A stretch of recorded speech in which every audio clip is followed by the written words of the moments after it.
السلام علیکم ورحمۃ اللہ وبرکاتہ۔ اللہ پاک کی رحمت کا اندازہ اس بات سے لگایا جائے کہ فرعون نے اپنے محل کا جو مین دروازہ تھا اس کے باہر اس نے اللہ عز و جل کا نام لکھوایا تھا، یعنی بسم اللہ الرحمن الرحیم اس نے لکھوا لیا تھا، اور اس کی برکت سے وہ ہمیشہ عذاب سے محفوظ رہا۔ تو ہمیں بھی اللہ عز و جل کے نام کی برکت حاصل کرنی چاہیے، وقتاً فوقتاً اللہ عز و جل کا ذکر کرنا چاہیے تاکہ اللہ عز و جل کی رحمت ہم پر نازل ہوتی رہے، اللہ عز و جل ہم پر اپنی رحمتوں کا نزول فرماتا رہے۔ آئیں اسی کے متعلق امیر اہل سنت سے سنتے ہیں۔ فرعون نے ایک محل بنایا خدائی کا دعویٰ کرنے سے پہلے، تو اس نے اپنے باہری دروازہ یعنی مین انٹرنس پر بسم اللہ الرحمن الرحیم لکھ کر لگا دیا۔ بعد میں اس بدبخت نے خدائی کا دعویٰ کر دیا، لیکن بسم اللہ لکھی ہوئی تھی اس کے دروازے پر۔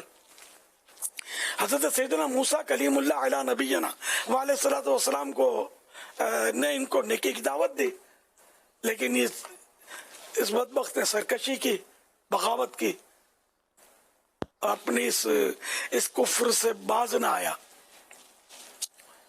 موسیٰ علیہ السلام ناراض ہوئے۔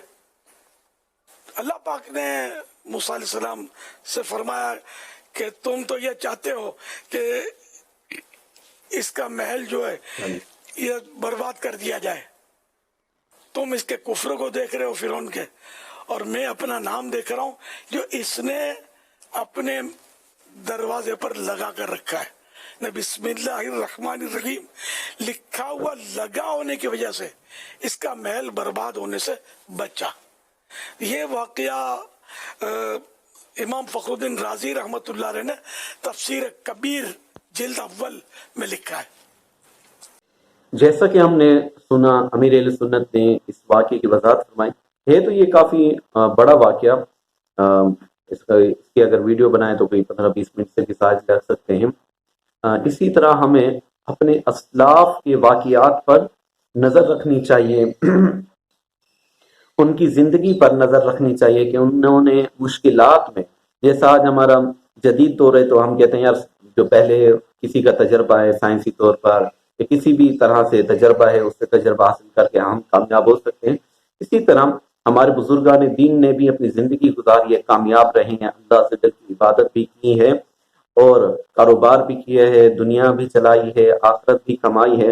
تو ہمیں بھی اپنے بزرگان دین سے سیکھنا چاہیے تاکہ ہمیں معلوم ہو کہ زندگی میں کامیاب کیسے ہو سکتے ہیں۔ اگر آپ ہمارے چینل پر نیو ہیں تو آپ ہمارا چینل سبسکرائب کر دیں۔ السلام علیکم ورحمۃ اللہ وبرکاتہ۔